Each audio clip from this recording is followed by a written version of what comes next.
Hello, everybody, and welcome to this week's episode of Crash Zoom. I'm Sammie Purcell, Associate Editor with Rough Draft Atlanta, and I'm here with Aaron Strand, a local filmmaker here in Atlanta. Happy New Year, Aaron. Or almost New Year, I guess. No, I think, this will be coming out, I think, on New Year's Day. So, yes, officially Happy New Year. Oh, Sammie. Happy New Year. We made it. I can't believe we survived 2025. I know. Everything is looking confusing. It's going to be great. I don't know if that's true, but I'm going to say it right now. It's going to be interesting, right? May you For live in sure. interesting times, and we are certainly in the middle of them. Absolutely. So, if this is your first episode of Crash Zoom, welcome. So, what Aaron and I usually do here is take a look at sort of the big picture Hollywood industry stories and try to boil them down and figure out why they matter to, the local indie filmmakers, so the smaller guys. But this week's episode is a little different. We're doing a little bit of a post-year wrap up, so post 2024 wrap up, and then a little look ahead to 2025. So things are going to be a little different today. Yeah, we've only been podcasting for a month and a half now, but the Mhm. news never stops. So I No. thought it would be fun for us to go back and have a chance to even talk about things that we didn't get a chance to podcast about because we weren't podcasting together yet. Yeah. So. All right. So to get started, we've started doing this thing on a couple of previous episodes where we talk about what we've been watching recently. But Aaron had the idea for this episode to do our 3 favorite first watches of 2024, which I thought was a great idea. Do you want to kick us off or do you want me to go first? Why don't you go first? Okay. It was really hard for me. I watched so many great movies. I tried to be a little varied in my picks. So, trying not to kind of I wanted to span time, span genre. So we'll see. I don't know if I succeeded, but here we go. All right. So first, we've got The Lady Eve from Preston Sturgis. So I was on a really big Barbara Stanwyck kick kind of early on in the year, catching up with a lot of stuff I hadn't seen. And she's just the best. I love her so much. She's the absolute amazing. Greatest. It's so crazy. She is the GOAT. I can't believe I'm so excited to hear about your Stanwyck kick. Yes. Oh my gosh. I'd seen her before. I am a kind of a Capra head. So I'd seen her before. I knew she rocked, but watching them all sort of in succession, I was like, is she the greatest actress who's ever lived? Maybe. We could argue about that later. Yes. The answer is yes. There you go. But I just thought this is such a great movie. I am such a sucker for slapstick, silly rom-com. Henry Fonda is such a dork in this. It's incredible to watch someone who I just associate with stalwart kind of moral integrity be such a goober. It's so great. And she's just the best. She's just walking circles around him purposefully. It's just such a wonderful, fun time. And then next, I also went on a David Lynch kick this year. I'd seen a lot more of those, so a lot of them were rewatches. But when I hadn't seen, and I think probably if you haven't seen one Lynch, this might be the one you haven't seen, is The Straight Story. So this movie made me cry like a baby. Do you know this movie? Have you seen it? No, I haven't seen it. Okay, so it is essentially, it's like David Lynch makes a kids movie. It's about an elderly gentleman who he's kind of estranged from his brother, and he hears that his brother had a stroke. So he doesn't have a car. So he decides to ride his lawnmower across state lines to get to his brother. Oh, sorry, I forgot to turn my notifications off. Got a loud ding in my ears. Okay, go away. There we go. So he decides to ride his lawnmower across state lines to visit his brother, whom he hasn't seen in years. And it's just kind of a road movie about the people he meets along the way. It's very simple, very straight. Ha ha ha. His last name is Straight, which is why it's called that. But I just found this to be incredibly moving and something I've kind of gleaned, I guess, about Lynch, and maybe this is obvious to some people, but kind of watching all these movies in succession, yeah, he's all about kind of creepy, dark stuff taking place in an idyllic town, right? What's simmering underneath the surface. But I think the reason those really work and what works about that is that he gets small towns right, and he appears to have an actual affection for that kind of life. And I think that really comes through in the Straight Story. And it just made me sob like a baby. It's really great. A wonderful little sentimental, beautiful little film. Amazing. I'll have to watch it. And then the next one and the last one is Mississippi Masala by Amira Nair, Ooh. which I never seen before. It's been on my list for a long time. I think it wasn't streaming for quite a while, so it was like kind of hard to find. But it's finally back. I watched it with a friend, and like, sexy movies are like kind of making a comeback this year. But then I watched this and I'm like, okay, what happened to sexy movies?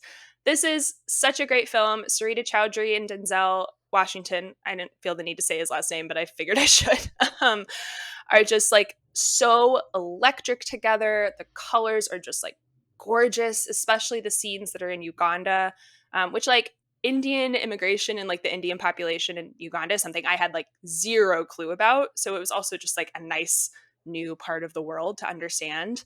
Yeah, I loved this movie so much. I thought it was just a delight. Yes, I'm a big fan Hmm. of that movie. Yeah.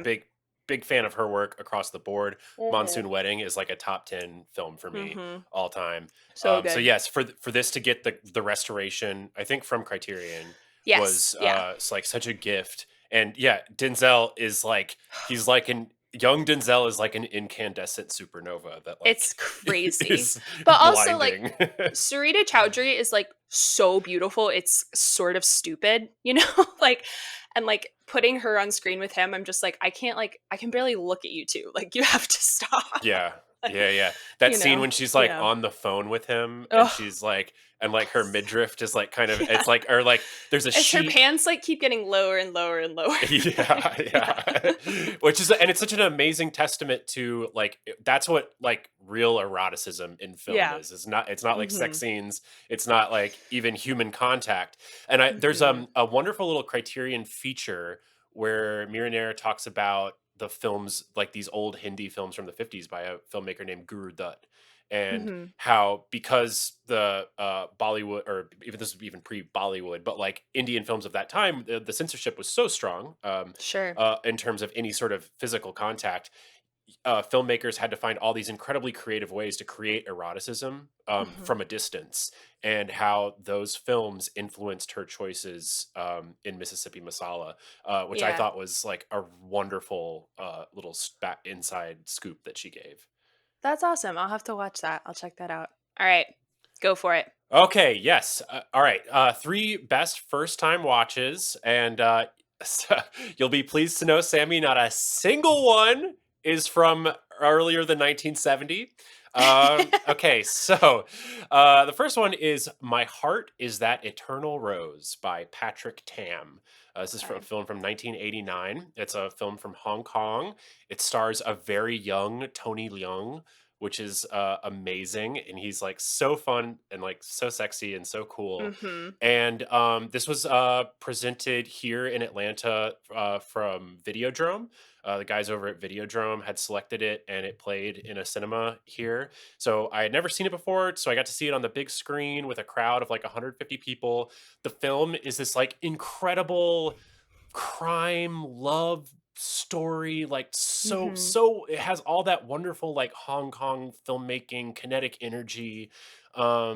It's beautiful, it is hilarious, like there's moments of just like absolute laugh out loud hilarity. The characters are so well defined, some of the best like portraits of like bad guys who are like they're stereotypical bad guys, but they're unique enough to like feel really special and fresh. And the same with like the comedic Mhm. relief characters. It's sort of just like high concept filmmaking at its best without like being so bogged down in its own high conceptness. So I just thought that was like a wonderful cinematic experience. Okay, so the next one is The Night of the Juggler from 1980. And this is from a director named Robert Butler, who actually took over halfway through production when the first director quit. And this is like one of the like it's kind of like a notorious sort of hidden gem film. It I believe the original print is lost, and the only version that we have was a made for TV, like cropped in copy. Mhm. That's what like all, and is in all the video stores. But it is a gritty New York film starring James Brolin, Josh Brolin's father, of Amityville horror fame, and Yes. he and it's just this incredible crime story. His daughter gets abducted by this crazy guy who the crazy guy thinks he's abducting like a rich guy's daughter, but he ends up accidentally abducting James Brolin's daughter. He's an ex-cop, and so then he's on this revenge mission to get his daughter back. And it is, not only is it like incredibly exciting of a movie, it paints this incredible portrait of late 70s New York. So it's shot in like 1978, 79. Mhm. And then uh, James Brolin is just this like he is just this like image of, I just love the portrait of masculinity in this film. Like, not only is he like sort of like a rippling man who's like really hot, but it shows him. I'm talking a lot about hot men in this Yeah. in my breakdown. Yeah, hot men like really defined my movie watching experience. Biggest You're story of 2024. well, I guess I'll focus on Stanwyck on your end. But anyway, Yeah. but he creates this portrait of like an incredibly masculine father who's like driven by the urge to protect his daughter, but also like at the very end, the kind of climax of the film is his very young daughter like kind of has to figure it all out herself. Mhm. And they're like really brought together by like their mutual sort of like aptitude. I guess, it's not like a Yeah. total like savior complex film. And I don't know, I just thought the portrait of masculinity in this movie was like really inspiring. And as a young father of a young daughter myself, like it just really spoke to me. And Mhm. also, this film, finally g- um, I finally was prompted to watch it because I this year one of my best purchases was I bought Sean Price Williams's book 1000 Movies Yeah. from Metrograph Publishing, and this book it's like super bare bones. He literally just lists the movies in Yeah. chronological order of when they came out, and but this has like totally revolutionized my watching for the year. It has pushed me to watch things that I've like just put off for years. Mhm. It's introduced a ton of movies that I've never even heard of before, and so this has like really expanded my movie watching world and has been one of the great joys of movies in 2024 for me. And the last Nice. film is a very recent film that I watched this year called Hello Dankness by the artist duo Soda Jerk. And this film kind of made the festival rounds last year. It Mhm. won the audience award here at Atlanta Film Festival. And this film and it was presented on the website Le Cinema Club, which is a wonderful film screening website that basically like screens a film for free every week. Mhm. And so they do some really cool curation over there. And this is a film that basically tells the story of Donald Trump's rise from like 2015 through like the pandemic through 2022, and it does it all through a collage of analog like 90s media. So they like there's like scenes from The Burbs and Huh. Wayne's World, and like they create this incredible collage pastiche to tell the story of our modern political like mess. And what was such a revelation in watching this movie is that it really exposed what a what a how much the film and entertainment industry has failed to capture the our like modern story, Mhm. and how escapist our films and television are right now, and how they kind of refuse to like look in the mirror because the mirror is like incredibly confusing. And so the fact that these two filmmakers chose to go back in time to find older media to tell a modern story, it was Mhm. really eye-opening. And it just really like was like, I was just kind of aghast at like, wow, I can't believe we don't have like an actual like present modern movie to accurately depict this craziness Yeah. that we've all lived through. So I thought that film was just really amazing. That's awesome. I'll have to check. Yeah. I haven't seen any of those, so I'll have to check them out. Yeah, hell yeah. All right. So moving on into some superlatives. So I guess we'll start with what was the biggest story of 2024? We haven't vetted anyone's picks. I mean, it'd be crazy if we picked the same thing, but I mean, that would be amazing. yeah. Yeah, I'm excited to Oh. see. But I'll Yeah. I'll start off. I'll start off. Okay. Okay. For me, the biggest story of 2024 was the cable audit of death in Oh. mid-August. So this was Mhm. in a like basically 4-day period. Warner Brothers Discovery announced that it had reassessed the value of its cable networks I believe prompted by their loss of the NBA rights deal. That's what people are like Mhm. claiming. But basically, like they reassessed the value of their cable networks and they just realized that, well, they were $9.1 billion less than they originally thought. Just and a little tw- bit, you know. yeah, just a little margin of error. Yeah. 24 hours later, Paramount and Viacom comes out and says, "Well, our cable networks are actually 5.98 billion overvalued." And 15 hours after that, AMC Networks, which is like much smaller than Warner Brothers Discovery and Paramount, said, "Yeah, we're actually $97 million less valuable than we thought as well." And this was the week when like all of a sudden it became tax advantageous to count all of these failing in businesses as losses. Mhm. And this has major repercussions for the slow death of the cable bundle, which like I talked a lot about a Yeah. few weeks ago on this show, and that I talk about kind of constantly. This set the way, or this set the stage for Zaz and WBD to split their company in two as they prepare to try to sell off all of their cable assets, which is something that they're planning to do in 2025. And this was sort of like it's like the cable bundle was dying very slowly and gradually, and then in 1 week, it was like the final nails in the coffin just started raining down, and Mhm. it was kind of that momentous moment in entertainment history. That was all done on an accounting sheet, which is like super lame, but that's kind of where the rubber meets the road, I guess. And so I thought Yeah. that that was the biggest defining story that is the demarcation between the entertainment world of the past and setting up for whatever the entertainment world of the future is going to be. Yeah. You're kind of stepping on my winners and losers. Yeah, I think that. Well, It's I think okay. there'll definitely be some crossover. Oh yeah, I tried to get like creative with that, but anyway, okay. So my biggest story of 2024 is something we talked about. It's the Atlantic story proving that AI is being trained on scripts. So the story we talked about it a few weeks ago, I think, was written by Alex Reisner. Part of the reason I picked this is partly because I think it's such a feat of journalism. So I do want to kind of shout him out. There's so much research and digging and scraping that went into trying to prove that this is something that is definitively happening. And that's sort of the second part of this. I think like this story, even though it's pretty bleak, like I think felt like a catharsis, not in the positive sense in the word, but just as a way of kind of being like, yes, we were right. Like we were all proved right that this is what's happening, even though we kind of knew, like, here's the definitive proof.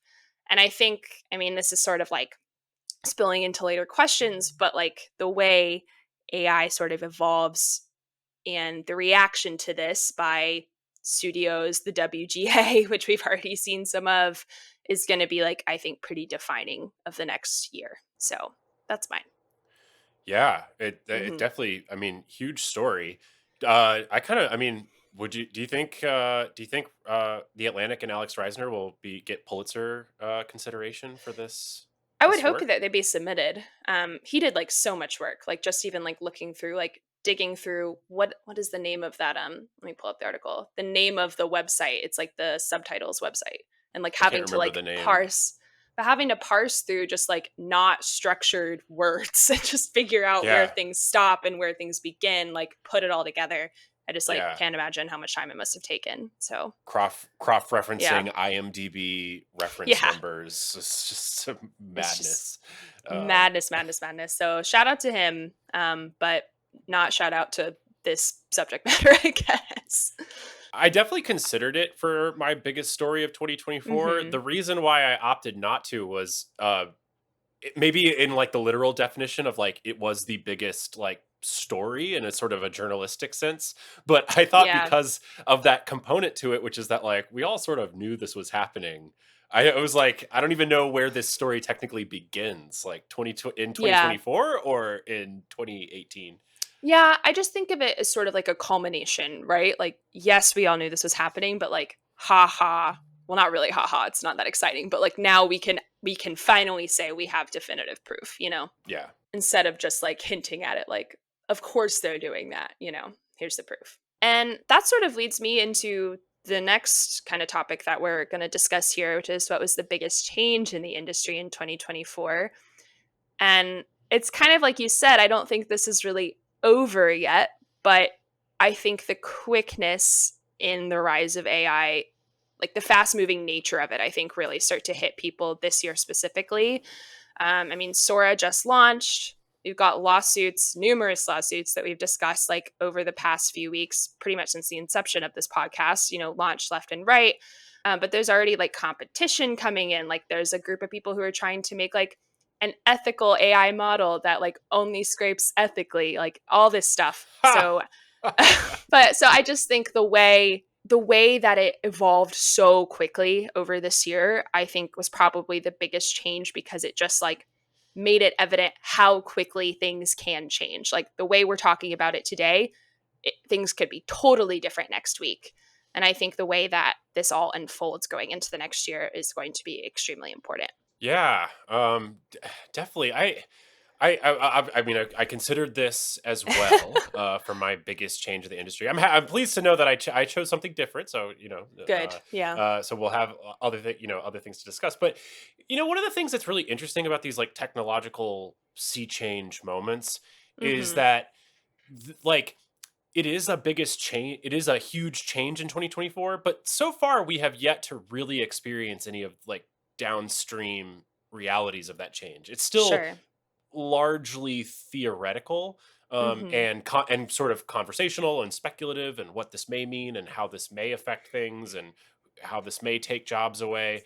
And that's where like I don't know. I feel like that is the broader sort of speculative system that we live in, of this world Yeah. of kind of constant technological future shock, where we're always left with this anxiety about, oh my god, what's right around the corner, and where who knows what percentage of those predictions may or may not actually come true. So while undoubtedly I feel like AI has been the biggest change of sort of the conversation and sort of Mhm. anticipation of what the future may hold, uh, do we like do you feel that it's like really impacted entertainment, in the short term? Not in the short term, but I feel like I have a stinking feeling we're not really seeing the whole picture. And like the long term, obviously, this is an obvious thing to say, but the long term is kind of going to be what's most important. Like the Atlantic article kind of coming out and being like, yes, we are now able to like definitively prove that this is what's going on. So like that to me just shows us that like we don't have all the details of what's going on at like a granular level and like don't have all the details of how this will eventually affect us. It's quite terrifying, having lived through the social media revolution. Like Mhm. nobody knew what Facebook was really doing No. until years later. You just sort through it and it's like, oh, this is what they were doing this whole time. So Yeah. to have lived through those seismic changes to our culture, the way we communicate, the way everything works, and now experiencing the downstream ramifications of those politically, socially, everything. It definitely, Mhm. I mean, it definitely fills one's heart with quite a bit of dread. Yeah. All right. What did you pick instead? Okay, biggest change of the industry in 2024. I thought I went again. I went a little bit more like what I thought was like concrete, of like what Concrete. really changed in 2024, and Okay. which I think was the production slowdown, the Hmm. 40% decrease in domestic film and TV production. But as a caveat to sort of like try to spice up the conversation, but also just to note the reality, and a sort of interesting twist is that while domestic film and television production was down 40%, global content spend actually increased by 2%. Hmm. And moved up to 126 billion dollars worldwide. So that to me paints a very murky and somewhat unsettling picture of the future, because on the one hand, content, and this content expands beyond just film and television, obviously, and I think some of the biggest gains in the content side of things was sort of sports and Yeah. live programming, but this is still an incredibly profitable business, and it's still a giant business worldwide. And The domestic side of things is really indicative of sort of the peak TV bubble that has burst, Mhm. and I don't think, and looking ahead as we'll get into sort of our bold predictions for 2025, I don't think I think that we are in a great contraction of domestic production, um, and probably long term, like that's a good thing. I think that like the any sort of push or urge or desire to get back up to sort of previous levels of domestic film and TV production would be short-sighted, Mhm. and lead to like greater problems within the industry. But I do think I thought it was pretty interesting that we experienced such a massive slowdown here in the United States while the global content spend continued to increase. I think this also, like, that data also incentivizes small time creators, and we are still in the early phases of sort of the democratization of film and television. Um, and that, look, like, film and television was protected from these internet forces that came for print media first and music second. And we were just protected by the amount of bandwidth that it took to stream video. And so Mhm. all these, like, we need only look at the previous arts disciplines to see what the internet did to them to sort of have a good idea of what's coming for us next. And so, I think that those numbers incentivize small time creators. That there is still money to be had. There's still money to be made. It just won't be through traditional legacy media means. I think sports in particular is gonna, like, I don't know. I just have a sneaking feeling that's gonna be the focus for everyone. Yeah, on the Yeah. legacy side, or just in, Yeah. like, on the audience side. Legacy side, I think, you know. But I guess that's what people want to watch too, right? Like, I don't know. This is anecdotal, but I asked a friend to watch a movie with me tomorrow, and she didn't cancel because she doesn't want to watch the movie, but she just can't. And she was like, "Well, Saturday we're watching football," and that's what everyone is doing. So that's what we'll be doing instead of watching a movie. I mean, football is king in this country. Oh yeah. No denying that.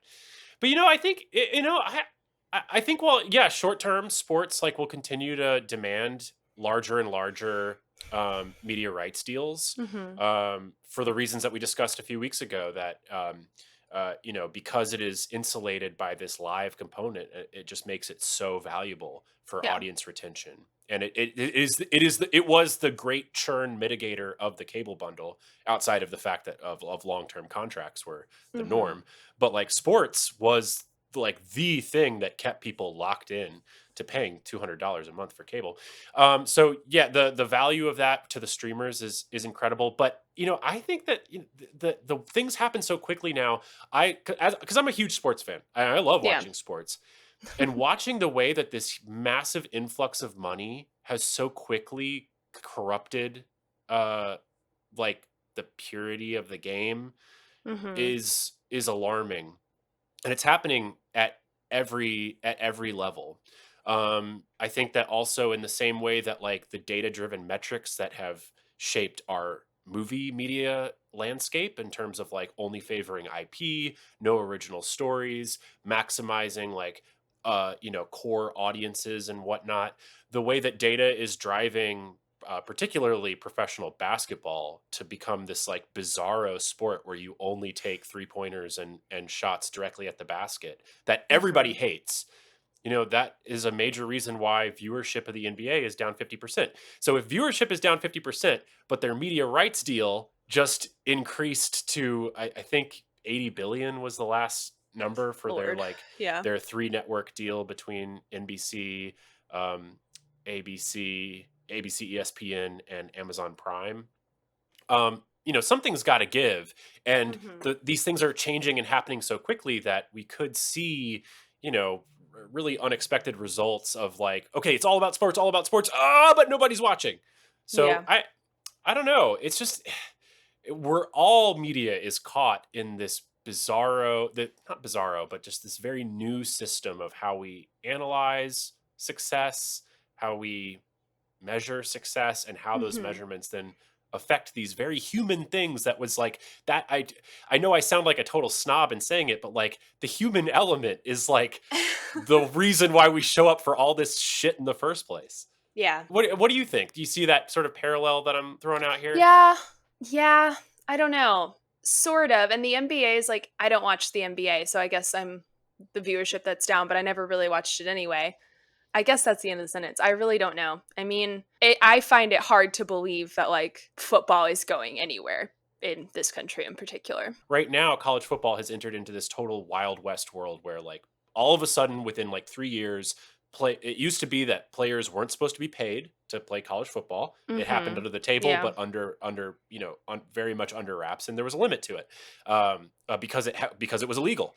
So Mm-hmm. that sort of imposed a limit, and then also that college players, like, it was very hard to transfer between schools once you committed to a school. Well, now all of a sudden it's total free market. You can essentially transfer to a different school every year. You can do all they just a player just successfully sued the NCAA yesterday. Diego. Only for Yeah. junior colleges though. I don't Well, think it yeah. had to So do with yeah. Yeah. yeah, but again, just continuing tweaks to the sort of eligibility system. And then of course that you have this name, image, and likeness where essentially it's a free market of players can be paid. And Mm-hmm. every year that market just goes up exponentially. Now, we are on the verge because the NCAA settled reached a settlement with the lawsuits, the antitrust lawsuits that had been holding them up in court for over a decade. They just reached a settlement with that paves the way for, most likely, the federal government is going to finally come in and help the NCAA kind of like shore up a legitimate system of regulations, because Mm-hmm. right now this wild west of college football, like, I think only the most hardcore Twitter crypto people think that this is like a good enjoyable product of where players are just going anywhere for like the highest bidder, and it's all this sort of like skeevy behind the scenes wheeling and dealing. Mm-hmm. um and I think it ultimately it degrades the game, because like at the core of football is this team sport. Like these 11 guys on the field need to be working as a singular unit, and if everybody's like looking out for themselves, it degrades the core value of football. I don't really know where I was going with that other than to talk about regulation in football, Yeah. but All I have to say is Diego Pavia, anchor down. Let's go. wait, are you So a excited. Vanderbilt? Are you I a went to Commodore? Vanderbilt. You went to Vanderbilt? Yes. Oh, I didn't know that. We never get to be good at football. This year was fun. I mean, you still weren't good. You were like, you guys were You're 6-6. so lucky you didn't play us this year, please. I'm, I'm serious. I'm We not beat worried. Georgia twice when I was at Vanderbilt. But I'm also saying, I actually do think, and I'm not just saying this, multiple of my friends from UGA were actually like, yeah, I'm sort of glad we didn't play you. That's just Could have been that's rough. just the self-loathing Georgia fan that lives inside all of You us. almost lost to Tech. Come on. Okay. Tech is like getting their stuff together, and this Georgia team just lives on the edge of a knife. So are we. You also lost to Alabama, Vander- and guess who beat them? Okay, but the transitive property of college football does not exist. You can't. I'm just saying, it would have been close. You guys all for sure. You guys also lost to Georgia State, so like I don't know. Yeah, but we beat Alabama, so nothing matters. Diego Pavia had a vision from God when he was a child, is what he said after that win. Yeah, right. It's true. He had a vision from God that he would sue the NCAA to get an extra year of eligibility. It's true. Good for him. And then they played, right after that win, they played this clip of Nick Saban on the Jumbotron where he said, it's hard to play anywhere in the SEC except Vanderbilt. Which is an objective fact. But wait, were you at the game? It's not true. No, but it was the best day of my life. Wow. Oh my God. The So the good. college football fan inside of you Except is except bubbling out. actually the best day of my life was when Georgia picked us for their homecoming and we beat them. Best day of my life. Oh, But well, that's dating yourself. That's dating yourself quite a ways back. I'm just saying. Any given Saturday, that's what makes the sport fun. Any given Saturday. But All right. a whole lot of Winners and losers. Saturdays you guys lose. So anyway, that's fine. I'm just saying, but see the thing, sorry, now I have to say this. The thing about that is that doesn't hurt me because it's true. That's the best thing about being a Vanderbilt fan. You're never disappointed. It's great. And I feel like all the Georgia fans I know are constantly in a state of like torture. That is very true. That is Like, very yeah. true. But we got a couple natties to, to rest on now. That's So okay. It doesn't matter. And you're still so upset about everything. that's part of the fun of being a fan, though. That's I think shameless caring. So a lot of fans I've noticed have started to be like, they'll say they'll start to say like, well, we just need to do better, and then they'll be like, oh, well, not we. I mean, I'm not on the field. Say we. Say we. I'm fine with Identify that. with your team in a totally unhealthy, ridiculous way. That's what fandom is about. Like, yes, it's we. It's we, but I just think it's funny. I would rather be like never disappointed than have two natties under my belt and still be so upset about everything that No, no, no, happens. no. It is the spice that makes life worth living. How wholly unsatisfying every moment of a Georgia football season is Every single until they win. win at the very end, and then you go, "Oh my god, that was so fun!" We never knew this would happen, guys. We never knew. It's Whatever. very true, and I love it. Yeah. All right. Biggest winners and losers of 2024. So I have two winners and two losers, and I tried to be a little creative with this Okay. one, but a Hollywood Reporter article did help me out a little bit. I'm not gonna lie. So, um, winners. I think the Disney slash Nickelodeon to Superstar pipeline is like really in full force now. I think it Ooh. always has been, but like Ariana Grande, Zendaya, and Selena Gomez are all in an acting race. Like they started out as actors, yeah, but like two of them are primarily known as pop stars, all in the awards race. Austin Butler is not in the awards race this year, but like had a big year and is like a former Disney kid. I think he was on Austin and Ally. He was a little like past my time.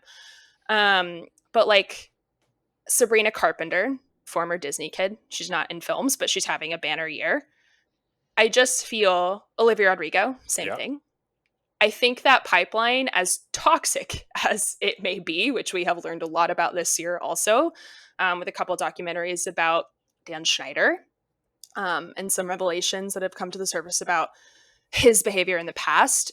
So it's a toxic thing, but I do think like the raw talent that a lot of those kids have as far as like comedic timing and just like being a performer is like really starting to come into fruition. And like people have things to say about Selena Gomez's performance and Amelia Perez. I don't think she was any worse than anyone else, is what I'll say. Um, Oh but man. Ariana Grande is like phenomenal and Wicked, and I think that was actually like a surprise to a lot of people that she has like those kind of comedic chops. Mm. What do you well So like? Is this a good thing? well, I actually, the older I get, the more I think that child acting is kind of like fundamentally unethical. Like, even if it's under the best circumstances. I don't really know what to do about that. But it is an opinion that I think like becomes more solidified in my head just the older I get. But I think there is no doubt that all of these people to come out of this system that is not a good system are like talented people. And I hope they're all doing okay. Zendaya actually has talked like pretty, I think, intelligently about this in a few interviews this year. I mean, she's like had two huge movies, right? So she's been talking a lot. But sort of talking about like the weird, just like the weird tension of like being the breadwinner for your family when you're like 13 years old and like the toll that takes on someone cannot be healthy. And she seems to have come out of it okay. But maybe this should be like winner with a caveat because I do think like the older I get, I just don't think anyone should be child acting really. Yeah, it really takes me back to when I was coming out of acting school and looking to start my Mm-hmm. career. I found a love for acting in high school and Mm-hmm. positive reinforcement in it, and then you go to like the best place possible to train. And I was filled with romantic stories of Marlon Brando and Dustin Hoffman Mm-hmm. and like that generation of actors that you go and like you train like and so that you emerge into your early 20s, with this incredible backbone of technique that you can then bring to your parts. Uh, Only to get out into the marketplace and realize that I was competing with an entire class of people that had been doing this for 15 years already. And that Yeah.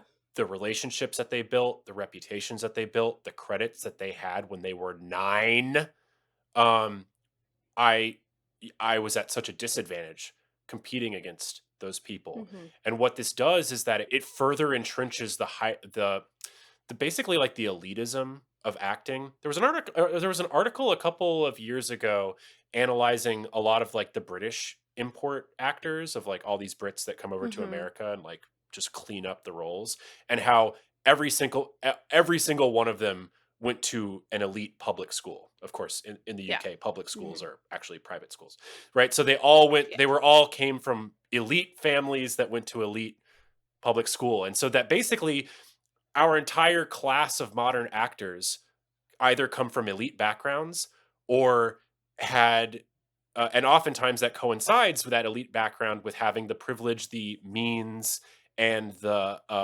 support to pursue acting as a child. And it just and so then we're Mhm. left with this era of superstars. Like, where's I just and I know you can always like find examples. So like I'm going to pose this question, and I'm sure I'm going to get a bunch of responses of people being like, "Well, just think of so and so, and just think of so and so." But on the whole, it is dramatically different from like the 50s and 60s when our lead actors really were like discovered somehow or worked their way up and Mhm. often came from like lower income backgrounds, to whereas now the vast class of actors is either comes from high income families or had privilege and means to pursue acting as children. Yeah, I was about to say, I think I'm trying to think of like people who have talked a lot about it. Like, I don't know if you read like Jeanette McCurdy's book. She was on iCarly. Like, I'm glad my mom is dead is the name of her Right. memoir, and it's like just sort of I don't know. I think this like that pipeline is like a little more complicated, and perhaps it's like getting better. Like Ariana Grande appears to have a very like healthy relationship with her parents.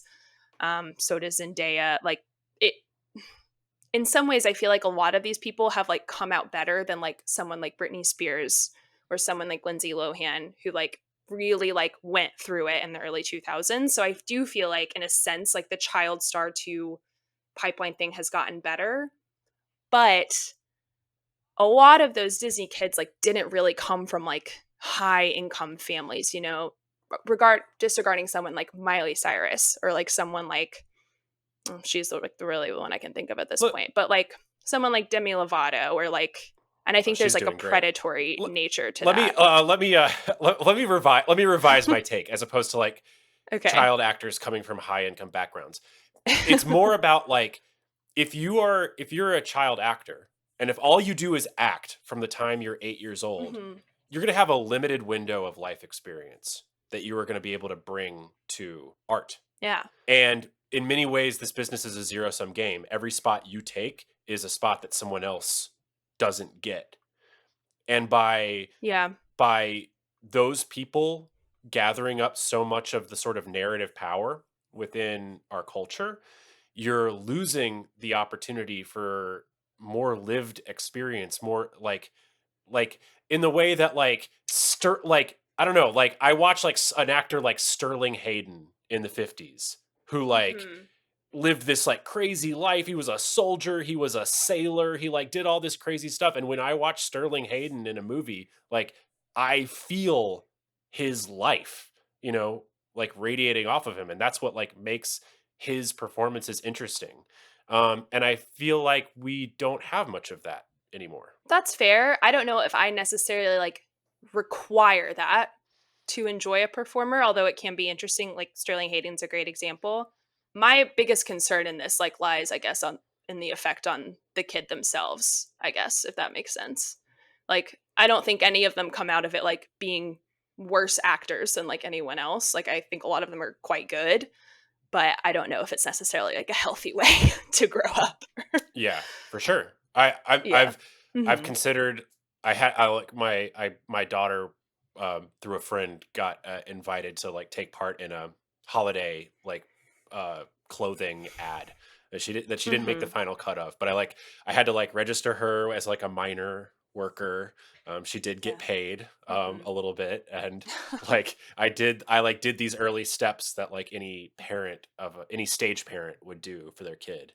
And every step of the way, I was just thinking Mhm. like, I don't want my daughter to do this. Like, I Yeah. don't want to force her to do this, even though I know from having worked in this industry that like if she is going to have if the best shot she has of having a real career as an actor is starting now before she turns 3, which is like super disturbing to me. Yeah. That sucks. Next winner, I guess. No segue out of that. But I'll keep this one short because I think culturally Clint Eastwood is a winner this year.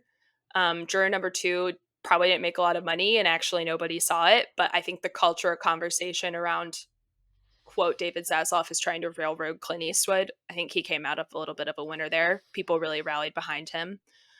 Um, and then I have 2 losers. One I won't spend too much time on because it's cable TV, and you've already talked a lot about that. But just everything you said, like Comcast announcing plans to spin out its channels into a new vehicle, all the massive write downs that you previously discussed on the value of those channels by like Warner Brothers and Disney and all those heavy hitters. So cable TV, big loser this year. And then my other loser is Sony's Spider-Man villain extended universe, although I do think Dakota Johnson came out of that as a winner socially. I think Craven just had like the worst opening ever. They're totally like revamping the whole thing. People usually like the Venom movies, but everyone hated this one. I didn't see it, never seen any of them. But yeah, big loser, all the Spidey villains, Yeah, I don't see any of that. except Dakota Johnson, who hated it as much as everyone else. Dakota Johnson might be the low key like winner of 2024 because she gets cast in She every wins. freaking movie ever, and I She stays winning. dude I absolutely can't stand her as a performer. Um, I love her as a celebrity. I why? think she's really hit or miss. She's hysterical. Are you kidding? Have you like watched her Architectural Digest video or like the Ellen video? She's a great celebrity. The whole Madam Web press tour was so funny. To give me an example, tell me why. I genuinely don't You've understand. seen the Ellen video, right? No, I No, don't think that's so. not no, that's not the truth, Ellen. She's like single-handedly responsible for the downfall of Ellen DeGeneres is I think what the majority of everyone believes. It's that video uh, Dakota Johnson and Ellen are neighbors. And Ellen is essentially like, oh, like, yeah, you just had a birthday. You just had your birthday party. You didn't invite me. And Dakota Johnson goes, no, that's not the truth, Ellen. I did invite you. And she just like never responded. And then like the next day, all the Ellen like workplace kind of abuse allegations came to the forefront. And then her Architectural Digest house interview is just like a delight. I love her dry sense of humor. Actress, like really hit or miss. I think she can sometimes like pop on screen, but like her status as a celebrity, as like the queen of dry humor. She has a great SNL bit with the what are they called? The Please Don't Destroy guys, where they're like kind of pitching like her an SNL skit, and they're like, we think we should just like kind of like roast each other, and it'll be really fun. And they like lightly roast her, and then she like drags them all for filth, and they like start to cry. It's great. I enjoy her sense of humor, and I enjoy her presence in my life as a celebrity. Wow, the algorithm has really not prioritized Dakota Johnson in my life. I'm not complaining She's a about funny it, but gal. you know, maybe I'll open my heart to her dry wit in 2025. She's a funny gal. Okay. Yeah. Oh man. Well, All okay, right. so Dakota Johnson, undeniable winner of 2024. Uh I will transition. My biggest winner, we've already discussed. It's generative AI, like as a whole. I think that and I just my only like twist to this is that like generative AI uh it dodged any meaningful worker protections from the SAG WGA strike. It got immediate industry buy-in, like team, you know, with the company teaming up with Lionsgate, and like becoming an in-house AI company. You know, Tyler Perry sees Sora for the first time and immediately cancels his like, you know, whatever 90 Yeah. million new studio space.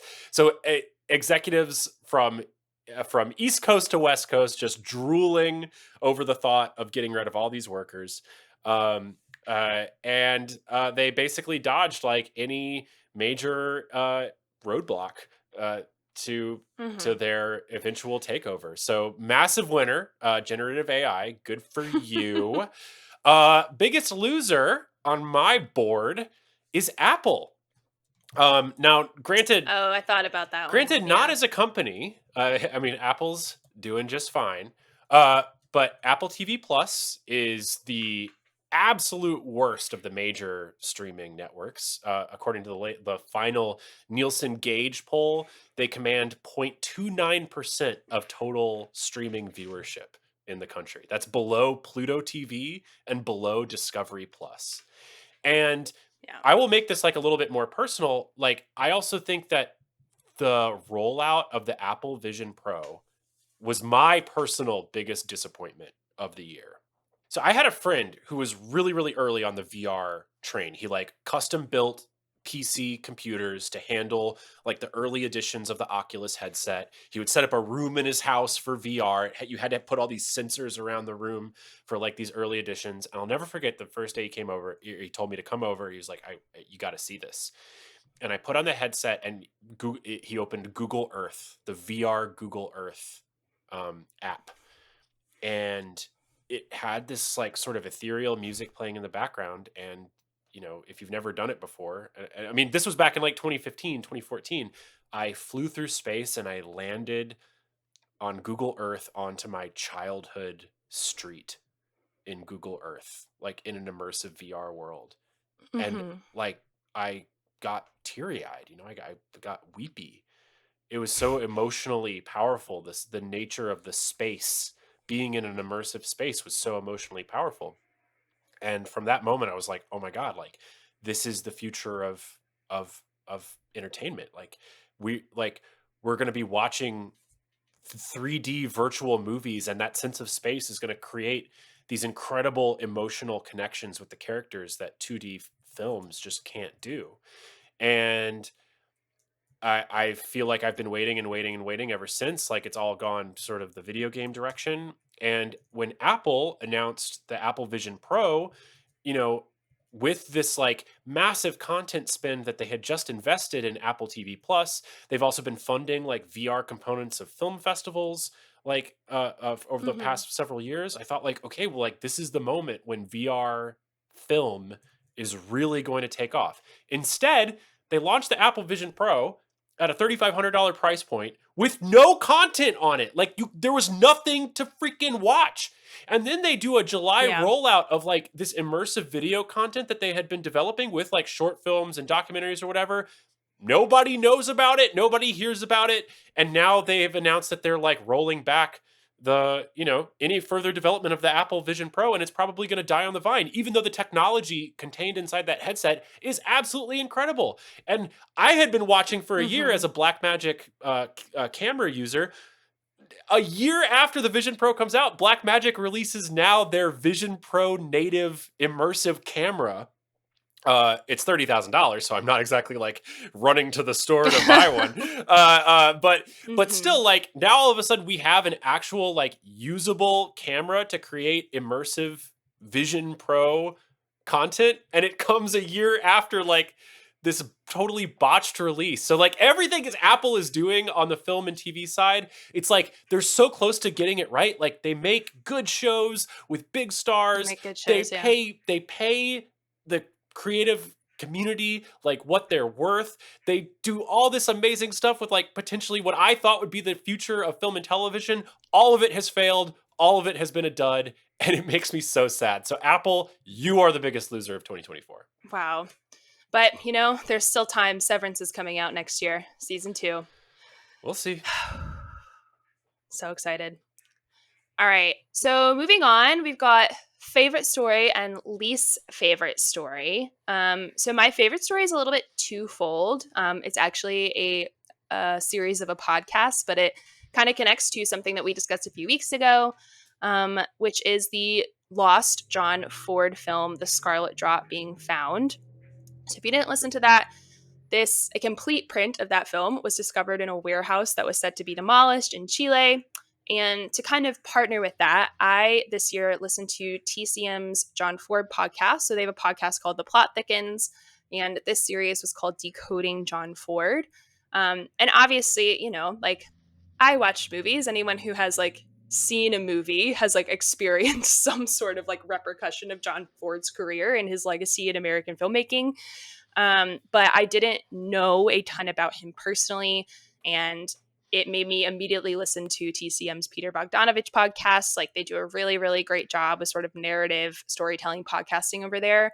And having this kind of lost film of his be found was really wonderful because it kind of parallels with a section of that podcast where they're searching for a different lost John Ford film. Multiple of them out there. But I just thought this was so wonderful to sort of find this wonderful film, this lost film from a great master. And the fact that we could soon be able to watch it is just great. It made me happy. Nice. Do you have a favorite John Ford movie? Oh my God. I mean, is it lame to say The Searchers? It's not. I just feel like, No. I don't know. That movie is like, I've never been like a John Wayne person. I actually find him like kind of not compelling at all, which maybe is a hot take. Oh, I despise John Wayne. But okay. Not even just like personally. Like, yeah, he sucks as a person, but just like as a screen presence, I've like never Yeah. found him compelling like at all. Yeah. But like there's something even with that movie and all its like problems, there's just something sort of undeniable about it. Mm. Like it ends and you know, my opinion of it has gone like up and down throughout it. And then it ends and you're kind of like, well, yeah, like, yeah, he did it. There it is. Mm. You know? So I'd have to say that. That's cool. Okay, can I go? Should I go with my No, let me least? Yeah, you let me go go ahead. with my Go ahead. favorite. Let me go with my favorite. Let's alternate. Okay. Okay, my favorite story is Megalopolis. Just the fact that Megalopolis existed. Everything about Megalopolis in 2024 from the hype buildup. We had even like further insight like here in Atlanta because it was like shot here. So like hearing people like talk about it being shot and like interacting with the crew like out and about, to like a notorious preview screening before any of the VFX were done, like a test screening here in Atlanta, to like the hype, to the trailer fiasco with the fake critic quotes in the trailer, to then the movie coming out being the most ridiculous thing I've ever seen. It made me maybe feel like the most in a theater all year, but the feeling was like Oh yeah. embarrassment that I was watching this in a theater, like, and other people were in it with me as well. And but like also out of that embarrassment was like incredible joy. I mean, like I will never like I think about Shia LaBeouf in that movie all the time and just smile to myself because Mm. he's so funny in that movie. Revenge tastes best while wearing a dress. Like incredible. I think about Well Platinum all the time. Well Platinum is an exceptional movie character name. Think about it all the time. um, yeah. And I don't know. I understand the embarrassment a little bit, I guess, but you know who's not embarrassed? Francis Ford Coppola. So I feel like it's fine. Oh yeah, no, totally. I mean, the You other know? like the thing Yeah. about this movie is that it is the ultra modern Plan 9 from outer space. And Plan 9 from outer space like Hmm. gets all this hatred, the worst movie ever made, like quote.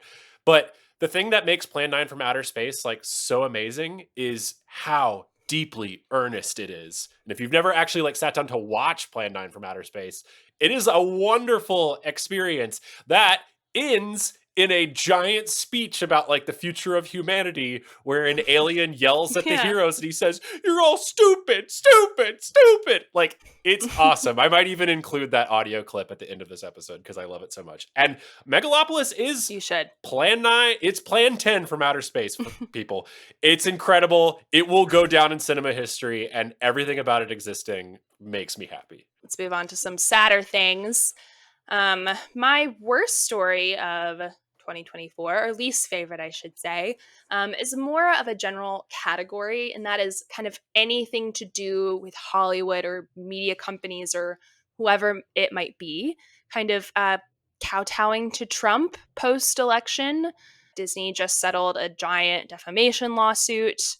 And even down to like the really granular stuff that probably like I don't want to say isn't as important, because I do think like there's a certain level of importance to it, but even down to like the whole Variety Sebastian Stan, like no one deciding, people not wanting to like talk to him about The Apprentice or whatever. Like any kind of story this year, particularly post election, of a media company or a figure in Hollywood, whoever it might be, just deciding to sort of like lay down and die is didn't make me happy. Made me feel sad, Aaron. Made me feel sad. I empathize with your feelings. I think what's so Thank incredible you. is that I would say, like I said earlier, I think Hollywood is in many ways not fulfilling their responsibility in terms of like holding a Sure. mirror up to culture in terms of the movies that they're making. However, what Hmm. is so interesting and like probably like one of the core reasons why we're podcasting right now is that the entertainment industry as a whole is an incredible cipher of what Hmm. is happening in culture more broadly. That fact of what you're talking about, and just sort of the entire world sort of just acquiescence to Hmm. this political figure, the ideology that he represents, or sort of vacuum of ideology that is an ideology in and of itself, um, Sure. uh, is, I mean, that's where we are as a country, and it is. Yeah. I am equally bothered, and to see many of the like the top down sort of CEOs like do their sort of Hmm. kiss the ring thing over the past few months is Hmm. pretty disturbing. Totally craven behavior. Yeah. Absolutely. All right. Make me sad. Okay. Oh, I'll try. The thing is that when you're so negative all the time, it's hard to like really come out with like a great negative take. No, I don't know if mine is Hmm. like quite. I think yours is a little bit more sad than mine. My least favorite story was that IP dominated the domestic box office yet again. Mm. 17 of the top 20 highest grossing domestic box office films were either sequels, reboots, or like existed within an IP universe. And then the two of the three exceptions to that were kids' movies. So the three exceptions were Wild Robot, If, and It Ends With Us. And I would even argue that It Ends With Us. That's not a kids movie. No, no, no, no. Well, no, that's not a kids movie. No, Wild Robot and If Yeah. were the kids movies. But It Ends With Us. Yeah. It Ends With Us like almost. I mean, I guess that's like kind of like old school star power, but it exists in this like Blake Yeah. Lively, Ryan Reynolds like IP universe. But It's the uh, Colleen Hoover y- verse also. It's like that was a huge book. that's true. Uh, That's true. It's, I guess, yeah. IP that Hmm. really doesn't like cross my everyday life. But yes, you're right. Even that was Sure. adapted Yeah. from Hmm. from something else. So maybe 18 out of the 20 Hmm. domestic box office. But the fact that like no sort of original compelling storytelling was able to crack that top 20 is just really sad to me. And I have a feeling that next year I think we can do 20 out of 20. So let's see if we can get Oh there. my gosh. Whew.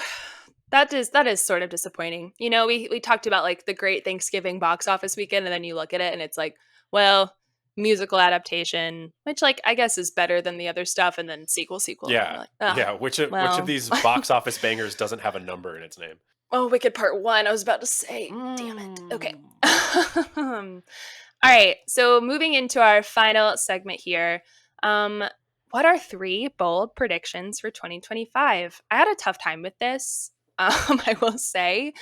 So I don't know if bold is a great descriptor, but we're gonna get into it. Do you want to go back and forth, Yeah, or let's go back and forth. Let's alternate. okay? You can start. Okay, my third boldest prediction for 2025 in the year 2025. Okay, number 3, 2025 will feel like an AI dud of a year. I don't think that we are gonna get like our big some big like AI movie. I think that we're not gonna like. I think the conversation is actually going to die down, but this is only because the technology is slow rolling and seeping into every aspect of the production process. And look, the reason why I say this is because we've seen this before. Like the iPhone comes out, oh my God, look at this incredible technology. This is great. And then for years, it was sort of like, what do we even do with it? Like, I can't do enough with it, you know? And it's not until you get 5 years down the road and you look back and you say, oh my God, every aspect of our lives has been changed by, by the iPhone. And I think that we are now entering into that sort of slow roll, sort of slow burn era. Like all the big buzzy news about the technology has come out. I don't think we're going to see, and I just don't think it's going to be that life altering or won't feel that life altering next year. But that's because it is doing its technological thing and disrupting everything underneath the surface. All right. I'll go forward with my semi AI related one then. Um, I do think you're probably right in terms we won't see like the effects of it next year. I do think some sort of, I don't know, law or regulation or whatever it might be will start to come out of like one of these lawsuits as far as copyright goes. So I predict that there will be some sort of decision made that affects how copyright is sort of decided in these cases going forward. Because that's been something we've talked about kind of over again since we like started this podcast, is that copyright is like pretty difficult to like prove in a human to human sense, and there's really no like regulation or law on the books that is able to do it in a robot to human sense. So I think that will come out of these lawsuits. I don't know if that's a bold prediction, but I expect we'll start to get some answers on copyright in these sort of Yeah. cases. Yeah. I think that's a good one. Yeah. Okay, number two, biggest prediction of 2025. I think we will see the death of a major streaming platform. I don't know which one, but I think one of them is going to shutter its doors and make probably the very savvy financial decision of we're going to get out of the services industry, we're going to go back to being a product company, and we're going to license our shit to Netflix to get massive piles of money. And I don't know who's going to make that decision, but somebody will. Awesome. All right. This is not industry related, but here we go. Well, it could be. I predict Wicked will win Best Picture. I don't want this to Wow. happen, but I am just having like Wow. the sinkiest feeling about it. Oh God. Honora has been such a front runner for such a long time. It's not my favorite movie of the year, but I would be perfectly happy with that outcome. But I just have a real, if it's the front runner for that long, like it's been the front runner since Cannes, I just have a really bad feeling. And I think if Wicked does win, that could set like a kind of crazy precedent moving forward for like what types of movies win. Because usually with these types of things, they wait till the last one, right? Like the Return of the King type thing. That's what everyone keeps saying will happen with Dune. They usually don't give it to like the part ones or like the part twos. They usually give it to the final film if they're going to award something like that. But I just have a really, I have a suspicion. Mm. I think you're absolutely right that Anora's narrative steam has like has Hmm. lessened. The story hasn't Hmm. like changed or evolved enough. It hasn't like stayed fresh. It's just sort of stayed one I note know. since Can. So I think you're absolutely right. It'll be interesting. I do think that Nickel Boys could make some sort of dark horse run. But Fingers we'll talk more crossed. about this obviously as we get closer to the Oscars.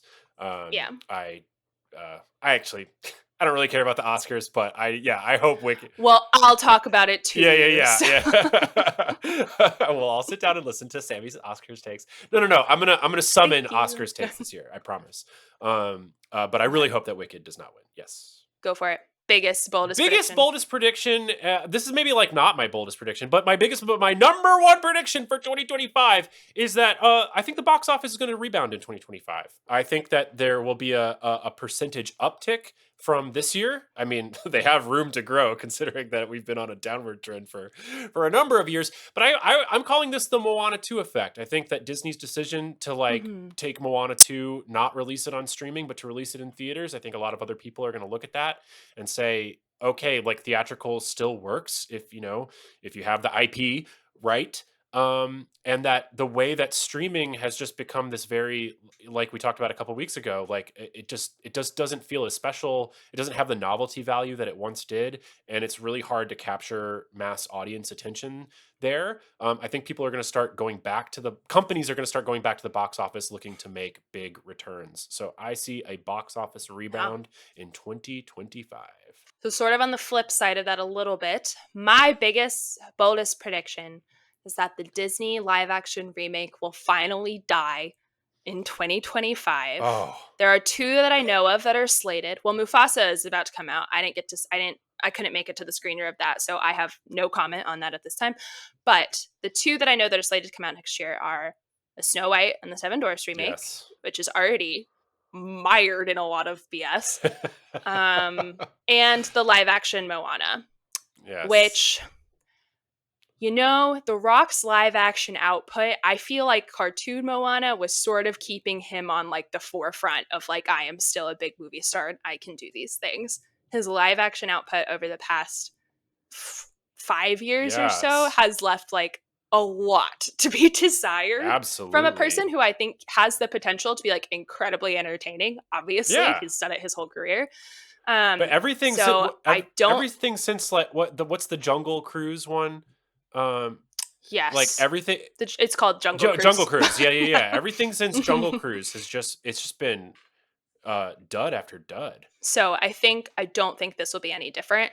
Particularly with, I've seen some like, there are like questions to be had about what Maui is actually going to look like. And then on the Snow White side, I wish nothing but the best for Rachel Zegler. I think she's very talented. I think she's gotten a lot of unnecessary hate online for simply saying something to the effect of Snow White's a pretty like regressive story about a woman. Anyway, I don't know if you followed all that. That's besides the point. I wish nothing but the best for Rachel Zegler. Same. This movie does not look good. It looks pretty bad. And there's all kind of like the CGI dwarf stuff looks really, really bad. I just don't foresee this being very good. I don't think Gal Gadot is a good actress. I just like don't really understand it. Facts. I think this is just not going to go well. Again, I wish better for my girl Zegs. Yep. You play in the Disney sandbox. I know. It's risky. It's a risky place to play. Yeah. Yeah. I get wanting her voice in it, but yeah. Yeah. I Mhm. hope you're right. I mean, I feel like the live action stuff always does better overseas than it does domestically, and that's why they keep churning them It's out. true. But we'll see. It would be lovely to not I also feel like, what else could they do? I feel like they're running out of options. Like, Song of the South. you know? No, I don't know. Woo, wow. Yeah, plays great in China. But anyway, yeah. I mean, the Disney Con experience was like, I mean, it was like pretty live action heavy, and I think Bob is like leaning in, like squeezing every dollar. So Yeah. I don't know. I mean, maybe I'll feel stupid for saying this after Mufasa comes out and it makes $1 billion, but those two feel particularly cursed to me. So I hope it's a cursed year for I them. hope so too. Let's pray. Pray for the downfall of the let's live pray. action remake. All right, we did it.